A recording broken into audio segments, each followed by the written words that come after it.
안녕하세요. 심리학자 율리아 라토넨코입니다. 오늘은 여러분과 함께 신뢰에 대해 이야기해 보려고 합니다. 사람을 정말로 믿을 수 있을까요? 누구를 믿어야 하고 무엇을 믿어야 할까요? 그리고 기본적으로 사람에 대한 신뢰라는 현상에 어떻게 접근해야 할까요? 어떤 사람들은 아예 타인에 대한 신뢰가 없기도 합니다. 반면에 어떤 사람들은 매우 쉽게 남을 신뢰하기도 하죠. 오늘 이 주제에 대해 함께 이야기해 봅시다.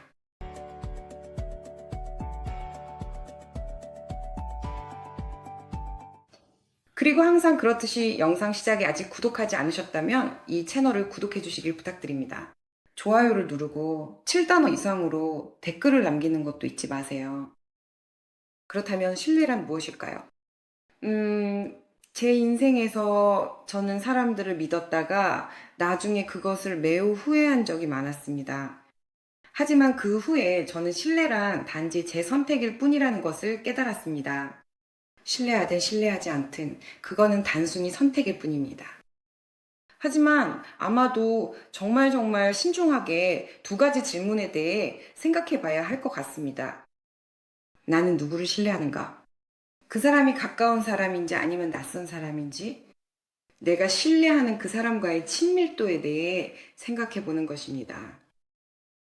두 번째로 스스로에게 던져야 할 질문은 내가 정확히 무엇을 신뢰하는가입니다. 나는 내 감정을 신뢰하는가? 내 비즈니스 아이디어라든지 아니면 은행카드의 핀 번호 혹은 내 휴대폰에 대한 접근 권한일 수도 있습니다. 정확히 나는 무엇을 신뢰하는가? 이 두 가지 질문은 누군가를 신뢰하기 전에 꼭 생각해야 할 중요한 부분입니다. 만약 여러분이 최근에 어떤 사람을 알게 되었고 그 사람이 정말 마음에 들었으며 그 사람과 아주 강한 매치형으로 말하자면 즉 아주 잘 맞는다는 느낌을 받는다면 마치 그 사람을 예전부터 알고 지낸 것 같고 그 사람이 아주 친근하게 느껴지며 마치 당신의 영혼의 단짝처럼 느껴집니다. 이런 일은 대인관계, 특히 로맨틱한 관계가 형성될 때 자주 일어납니다. 그리고 이렇게 누군가가 너무 마음에 들고 정말로 이 사람이 내 사람이다 라는 느낌이 들 때 이런 질문이 생깁니다. 이 사람을 빨리 믿고 싶고 그 사람이 하는 모든 말과 약속을 다 믿고 싶어집니다. 하지만 만약 당신이 그 사람을 거의 모르는 상태에서 너무 빨리 신뢰하게 된다면 곤란한 상황에 처할 위험이 있습니다. 누군가를 신뢰하려면 어느 정도 충분한 시간을 두고 그 사람을 관찰하며 행동의 세부적인 부분이나 말과 행동의 디테일을 꼼꼼하게 그리고 세심하게 살펴보고 그 사람의 행동이 말과 얼마나 일치하는지 잘 이해해야 합니다. 말만 믿고 신뢰하는 것은 매우 경솔한 일입니다. 그러니 그 사람이 여러분에게 어떻게 행동하는지 더 많이 관찰하세요. 말이 아니라 그 사람의 행동과 행위, 그리고 태도에 더 많은 의미를 두세요. 또는 반대로 아직 잘 모르는 사람들과 막 처음 인연을 맺었을 때 이제 막 만남이 시작됐을 뿐인데도 그 사람을 모든 가능한 죄와 불가능한 죄까지 의심하기 시작하는 경우도 있습니다. 이런 행동은 약간 편집증적인 태도로 나타나며 모든 사람들이 자신에게 적대적이고 모두 나쁘며 아무도 믿을 수 없다고 의심하게 됩니다. 이것은 또 다른 극단입니다. 그리고 사실상 첫 번째 경우와 두 번째 경우 모두 어느 정도 유아적 심리, 즉 미성숙한 정신의 증상이라고 할 수 있습니다. 왜냐하면 첫 번째 경우에는 사람이 아무 근거도 없이 아무도 모르는 사람에게 전적으로 신뢰를 걸고 매달린다면 이는 우리가 누군가에게 너무 빨리 반하고 그 사람에게 좋은 부모의 이미지를 투영하는 것을 의미하기 때문입니다. 그리고 이것은 결국 어린 시절에 좋은 부모가 없었다는 결과입니다. 어린 시절에 트라우마가 있습니다. 만약 여러분이 이렇게 아무 생각 없이 근거도 없이 낯선 사람을 무턱대고 신뢰한다면 또한 모든 사람을 의심하고 주변 모두가 적이라고 생각하며 자신을 배신할 것이라고 모두가 교활하다고 아무도 믿을 수 없다고 여기는 편집증적인 사람의 태도도 있습니다. 이런 사람들은 적이라고 확신하기 때문에 누구도 가까운 관계로 들이지 않습니다. 왜 이런 걸까요? 왜 이렇게 된 걸까요? 왜 이런 태도가 그 사람에게 형성된 걸까요? 그 이유는 그런 사람에게 어린 시절 매우 엄격한 양육 방식이 적용되었기 때문입니다. 그런 아이는 아마도 부모에게 배신당했을 가능성이 큽니다.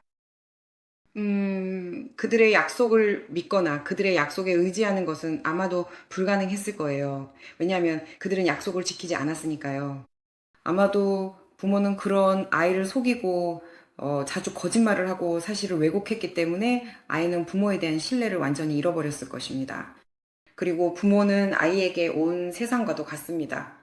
이런 모델을 가지고 그 아이는 자라나고 그리고 부모와의 관계에서 느꼈던 것을 이제는 다른 사람들과의 세상에 투영하게 됩니다. 즉, 그 아이에게는 마치 기차가 달리는 선로처럼 일정한 모델이 생긴 것입니다. 그리고 사람은 이 선로에서 벗어날 수 없습니다. 왜냐하면 자신의 어린 시절 트라우마의 틀 안에 갇혀 있기 때문입니다. 그리고 이 두 가지 극단적인 입장은 결국 옳지 않습니다. 이런 입장들은 대부분 고통으로 이어지게 됩니다.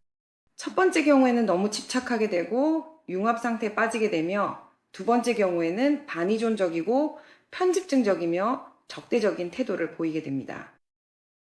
이 모든 것은 어린 시절의 트라우마의 결과이며 이러한 트라우마는 여전히 여러분의 삶에 영향을 미치고 있습니다. 다시 한번 신뢰와 불신이라는 두 극단적인 입장으로 돌아가 보겠습니다. 첫 번째 경우에는 사람이 사기꾼이나 소위 말하는 부정직한 사람들의 희생양이 되지만 두 번째 경우에는 오히려 주변의 다른 사람들에게 독성을 드러내는 경향이 있습니다. 즉, 자신도 모르게 해를 끼칠 수 있습니다. 왜냐하면 이런 사람은 자신이 진실하지 못하다는 것, 자신의 의심과 편집증적인 생각, 적대감을 다른 사람들에게 투영하고 그들에게 돌리고 있다는 사실을 인식하지 못하기 때문입니다. 즉, 실제로 이런 사람은 스스로가 적대적인 태도를 가지고 있으며 그 적대감을 외부 세계에 투영하는 것입니다. 즉, 모든 사람들은 나쁘고 그들을 경계해야 한다는 것입니다. 이런 사람은 자신과 세상 사이에 철근 콘크리트 같은 장벽을 쌓아 올려 아무도 자신의 삶에 침투할 수 없게 만듭니다. 물론 이런 사람들도 결국 사람이고 모든 인간은 사회적 존재입니다. 우리 모두는 서로 관계를 맺고 싶어 합니다. 그리고 이렇게 의심이 많고 약간 편집증적인 사람들도 역시 가까운 관계를 맺고 싶어 합니다. 하지만 이런 태도, 즉 어린 시절의 트라우마가 그들이 친밀한 관계를 맺는 것을 방해하고 결국 인생에서 완전한 고립으로 이끕니다. 신뢰와 불신에 관한 또 다른 오류를 살펴보겠습니다. 만약 어떤 사람이 한 번이라도 혹은 조금이라도 여러분을 배신하거나 한 번이라도 거짓말을 하거나 어떤 식으로든 여러분을 속였거나 또는 여러분에게 비열하고 부적절한 행동이나 교활한 짓을 했다면 저는 이런 일이 여러분의 인생이나 그 사람과의 관계에서 앞으로 몇 번이고 반복되지 않을 거라고 기대하지 않는 것이 좋다고 생각합니다. 저는 그런 사람에게 신뢰의 크레딧을 주는 것은 실수라고 생각합니다. 왜냐하면 그것은 이미 그 사람의 가치관, 즉 가까운 사람에게 배신하고 속이고 교활하게 행동하는 것이 정상이라고 여기는 어떤 가치 체계이기 때문입니다. 즉, 그런 사람들이 언젠가 변해서 자신이 저지른 일을 다시는 반복하지 않을 것이라고 스스로 환상을 품지 마세요. 그래서 저는 여전히 그런 사람들을 신뢰하지 말고 조심하라고 권하고 싶습니다. 하지만 여러분은 저에게 이렇게 물을 수 있겠죠. 오랜 시간 함께 살아온 부부나 커플 사이에서 배신이 일어났을 때는 어떻게 해야 하나요? 관계를 유지해야 될까요? 아니면 끝내야 할까요? 이미 신뢰가 깨진 상황에서는 어떻게 해야 할까요? 이미 그 항아리에 금이 가버렸고 그 금은 결코 사라지지 않을 때는요. 이미 일어난 일이기 때문에 배신에 대한 생각은 결코 사라지지 않을 것입니다. 여기서 기본적으로 여러분은 자신의 선택에 대해 의식적으로 접근해야 합니다. 그 사람에 대한 불신을 안고 계속 살면서 또다시 배신당할 것을 기다릴 것인지 아니면 이 관계를 끝낼 것인지 결정해야 합니다.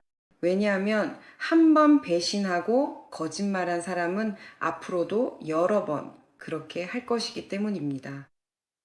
그리고 이 주제에서 또 하나 흥미로운 질문이 있습니다. 이는 여전히 성장하고자 하며 자기 발전의 수준이 꽤 높은 분들을 위한 질문입니다. 자기 성찰을 할 줄 알고 자신을 비판적으로 바라볼 수 있는 분들이죠. 여러분, 자신은 신뢰받을 수 있는 사람입니까? 여러분은 자신의 배신이나 거짓말을 예를 들어 방어적인 목적이었다고 정당화하지는 않나요? 한번 자신을 돌아보고 스스로에게 진실되고 정직한 답을 해보세요. 여러분 같은 사람에게 여러분은 아주 사적인 것이나 매우 소중한 것을 맡길 수 있겠습니까?